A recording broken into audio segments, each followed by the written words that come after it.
kalau kita nak mendidik masyarakat kita. Supaya batasan antara matematik dan sains itu diletak dengan batasan agama. Seperti yang Izul nak suarakan, tapi orang tak nampak benda-benda ni. Orang tak nampak Izul. Tak ramai yang orang faham benda-benda ni, Izul. Tanyalah saudara saya.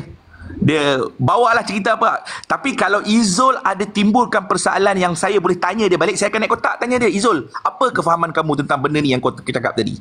Saya akan tanya Izul untuk next time.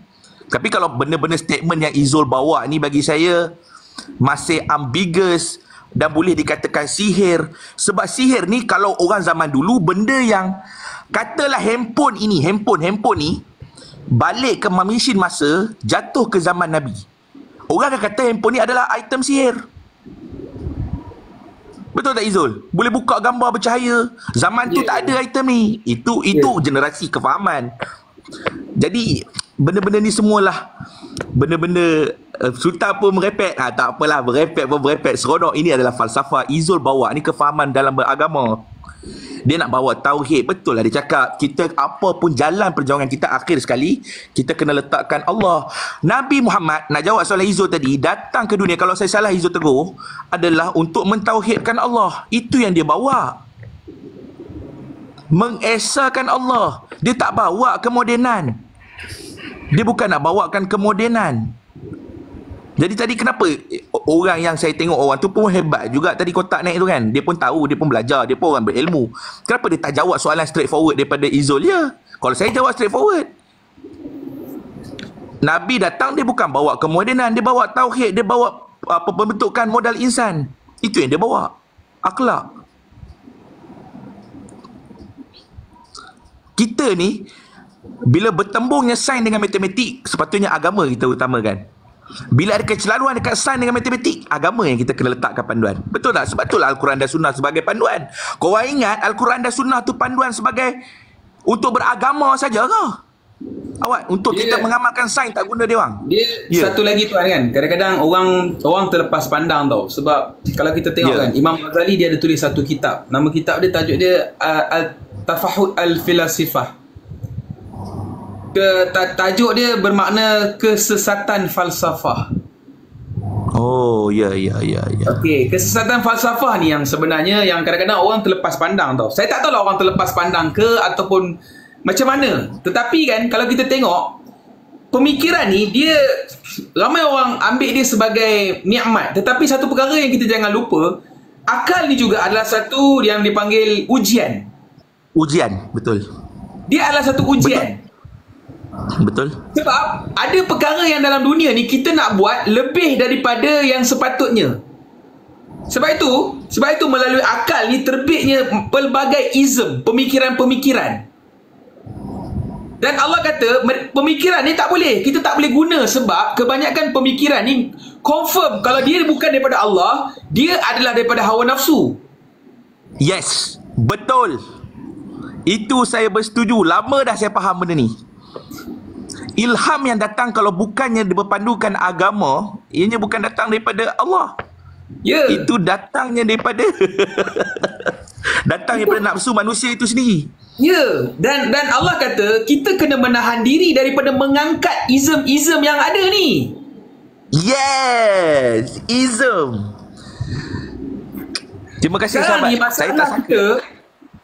Masalah kita apa tahu tuan? Ism-ism yang ada hari ni dia diangkat dan dijulang tinggi. Contoh dalam ekonomi kita gunakan kapitalism. Betul? Ada sebahagian gunakan socialism. Betul? Jadi ism-ism ni dia bukan daripada Quran dan hadis, dia bukan daripada Allah. Dia daripada manusia yang nak manusia. Nafsu. Yes. Itu yang orang dalam berpolitik pun tak faham, dalam berekonomi pun tak faham, dalam pendidikan pun mereka tak faham dalam hal ni. Itulah menyebabkan kita gagal nak ni sahabat-sahabat, ini punca ketamadunan Islam gagal nak mencapai taraf tertinggi sebab we are the followers of the ism. Walaupun kita bercampur baur tau Izul, kita bercampur baur sebenarnya. Kita dah hybrid. Sagi kita pegang, ada perkara kita pegang kapitalism, ada perkara kita pegang sosialism. Ada perkara kita dah bercampur baur sebenarnya dalam pegangan kefahaman tu. Dan di satu sudut kalau kita faham sebenarnya bila kita kata agama Islam ni agama menyerah, kita serah kepada Allah. Tapi the moment kita tidak menyerah intelektual kita juga sedang berlaku kesyirikan kepada Allah. Betul. Sebab kita tak menyerahkan idea, ism ataupun pemikiran kita, cara yang Allah nak. Kita ambil cara yang sesuai dengan hawa nafsu kita. Sebab itu Allah bagi tahu dalam Quran, afara'aita man ittakhadha ilahahu hawa. Dan mereka menjadikan hawa nafsu mereka sebagai Tuhan. Kenapa orang ambil hawa nafsu dia sebagai Tuhan? Sebab itulah yang kena dengan jiwa dia. Dia lebih mengutamakan hawa nafsu dia daripada perintah Tuhan, daripada perintah Allah. Setuju. Dan kalau kita tengok tuan, Islam ni dia adalah agama kesejahteraan. Betul. Kesejahteraan ni dia adalah pencapaian manusia yang tertinggi, paling tinggi sekali. Tak ada cara lain dan kaedah lain untuk menggapai kesejahteraan yang tertinggi untuk kemanusiaan melainkan dengan Islam. Betul. Sebab kalau kita bawa dengan cara yang lain, kalau kita tengok tuan, contoh sini saya bagi satu kita buka minda kita sama-sama lah. Kalau kita tengok contoh dari segi apa yang kita ambil sekarang ni, yang kita kata selain daripada Islam ajar, kita sekarang ni Islam ni just tempelan je. Islam yang ada ni bukan Islam yang sebenarnya diangkat. Ini adalah Islam tempelan. Kita menempel dalam sistem yang lain daripada sistem Islam, daripada ism yang lain selain daripada Islam. Betul. Jadi secularism. Ya, betul. Yes, secularism. Islam ni dia tempel kepada secularism. Jadinya berlaku salah satu yang saya terfikirkan. Contohnya, apa saya tengok dalam data statistik yang dikeluarkan oleh RTM. Okey, dia kata apa? Tahun 2021 sehari di Malaysia saja dia kata apa wastage, pembuangan makanan, sisa makanan sebanyak 17,000 tan. Betul, saya baca. Daripada 17,000 tan makanan tadi, 4080 tan adalah makanan yang memang elok, makanan yang masih boleh dimakan, dibuang begitu saja. Jadi dekat mana inna mubazzirina kanu ikhwana syayatin? Dan dalam berita tu menyatakan dalam bulan Ramadan lah paling banyak pembaziran. Betul? Jadi ini yang kita kata, kita ni nak bawa Islam yang sepatutnya, tetapi bila kita ambil yang lain, ism yang lain dan kita tempelkan Islam, dia akan berlaku kemungkaran dan kefasadan yang sangat dahsyat. Antara dia ini kecelaruan yang sangat dahsyat. Ya. Semualah apa yang berlaku sekarang dengan ekonominya. Kenapa kita sentiasa rasa susah? Walaupun hari-hari bekerja. Kenapa kita punya politik pun kacau merba? Sebab semua ada kaitan, Izul. Dalam hal ni kita tak letakkan sumber yang betul untuk menjadi panduan. Itu je. Inilah yang kolonial tinggalkan pemikiran kepada kita. Inilah penjajahan akal pemikiran yang selama ini yang kita sendiri tidak sedar mereka tengah jajah, walaupun kita rasa perkara itu normal. Contohnya mengambil riba itu menjadi normal. Yes. Itu yang Izul bawa. Betul, saya tak nafikan. Cuma mekanisme tu mungkinlah Izul ada bercelangah. Saya pernah dengar perdebatan antara Izul dengan ustaz yang ada dalam bidang Islamic Bank. Jadi dekat situ saya tak boleh buat decide, bukan bidang saya Izul. Saya pun tak boleh nak kata siapa betul. Tetapi realiti sebenar, walaupun kita ambil loan di Islamic Bank, interestnya tetap tinggi. Itu je. Bukanlah interest, maksud dia kena bayar. Charge tambahan itu tetap tinggi. Dia tak panggil interest kalau Islamic Bank, dia guna istilah lain. Tak ada tuan. Dia biasanya kebanyakan panel-panel syariah ni kalau mereka berbincang, mereka hanya bincang satu topik, yang ini akad. Tetapi kalau kita faham ekonomi itself, contoh the money creation, Bank Islam juga dia create money daripada setiap loan-loan yang dibuat. Betul. Mana kata Izul faham. Duit yang terhasil dalam pasaran ekonomi ringgit adalah terhasil daripada loan orang. Yes. Orang buat loan terhasil lah ringgit itu ke dalam pasaran. Yes, itu yang saya bagi tahu. Apa yang dibuat oleh conventional loan itu juga dibuat oleh Islamic loan. Kenapa tak tackle bahagian money creation dulu dalam Islamic? Sebab inilah bapak segala riba yang ada dalam ekonomi hari ini. Tak, orang bawah kena tahu benda ni benda betul.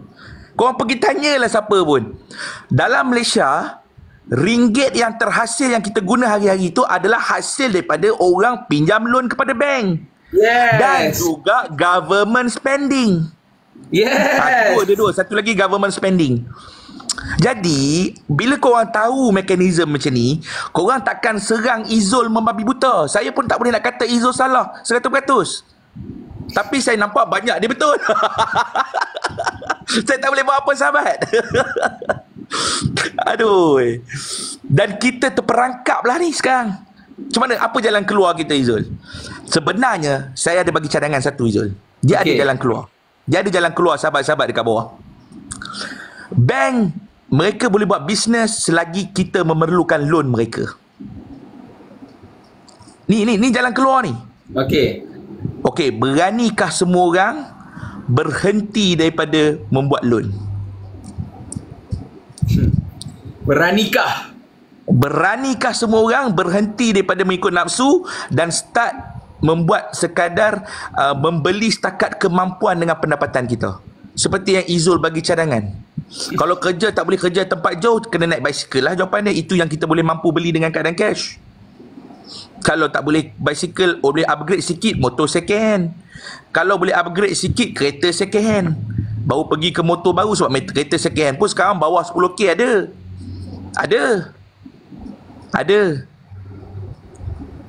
Sebab kalau rakyat Malaysia berhenti menggunakan perkhidmatan yang sebenarnya bank ini sejarah-sejarahnya yang korang tak boleh nafi adalah perkhidmatan yang mula-mula diperkenalkan oleh keluarga-keluarga Yahudi. Dan diguna pakai untuk semua. Satu lagi saya nak tambah, semua bank yang ada dalam dunia hari ini adalah franchise daripada keluarga mereka. Iya. Sistem komoditi menyandarkan nilai barang, sistem mata wang yang kita guna sekarang semua adalah acuan daripada tinggalan mereka. Yes. Jadi kalau betul kita nak reset, how to reset? Reset kita punya pemikiran dulu lah, sahabat-sahabat. Inilah yang Izul bawa. Jadi okeylah Tuan Sultan ni boleh nampak. Tuan, saya nak tanya, Tuan duduk mana, Tuan? Saya duduk